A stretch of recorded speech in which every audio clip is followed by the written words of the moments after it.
KTU universitetą ir studijuoti čia yra tikrai verta.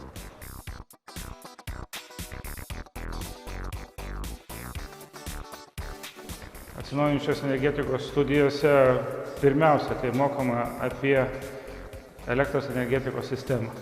Paskui žmonės susipažįsta su atsinaujinančios energetikos šaltiniais, generavimo šaltiniais.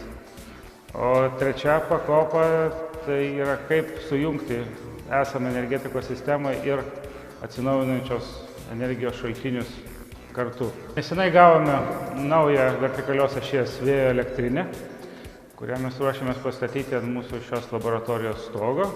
Jinai bus skirta tyrimams ir bandymams, kurie atlikinės ir mūsų moksliniai darbuotojai ir kartu su studentais.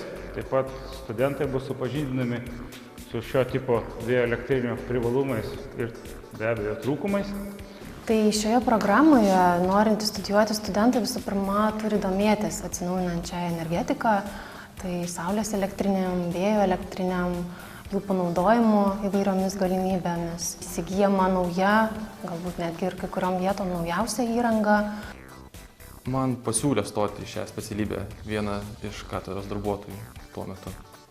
Ir apart nuo kitų specialybių, tai buvo viena iš įdomesnių gal. Pamatėm visus įrenginius, pamatėm kaip jie jungiasi, pamatėm kodėl jie jungiasi. Tai buvo turbūt specialybė, kuri patraukė labiausiai mano dėmesį ir čia save įsivaizdavau ir maniau, kad galėsiu realizuoti ir realizuoju save. Man norisi apimti viską ir sužinoti kuo daugiau. Negalėčiau pasakyti, kad yra sunku mokytis. Jeigu tau tai patinka, tai laiko negaila nei mokslam, nei niekam. Paklausęs dėstytojo, tu visada gausi atsakymą. Bendravimas, ta prasme, yra paprastas, galima sakyti, šiltas, jeigu taip įvardinti. Baigiamojo bakalauro darbo tema buvo biodujų elektrinės prijungimas prie pastatas.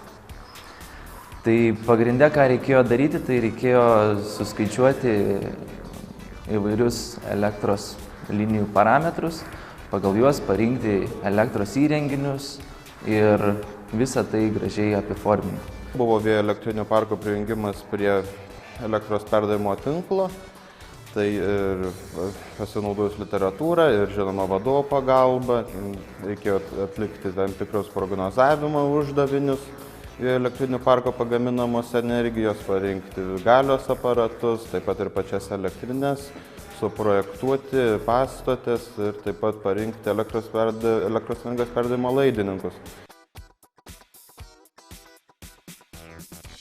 Vystydami bet kokį elektros energetikos verslą, sakykime, tai ar būtų atsinaujinančios, ar bet kokios kitos energijos rūšys, rasti energetiką ir šiai dienai norinti dirbti ir netgi tikriausiai nenorinti dirbti, o apskritai ta situacija, kad jų nėra.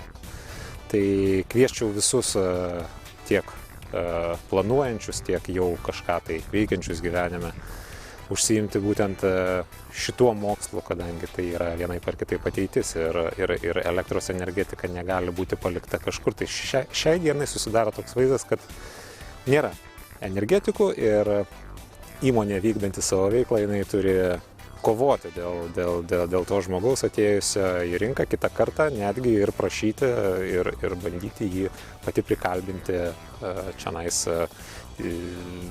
studijuoti.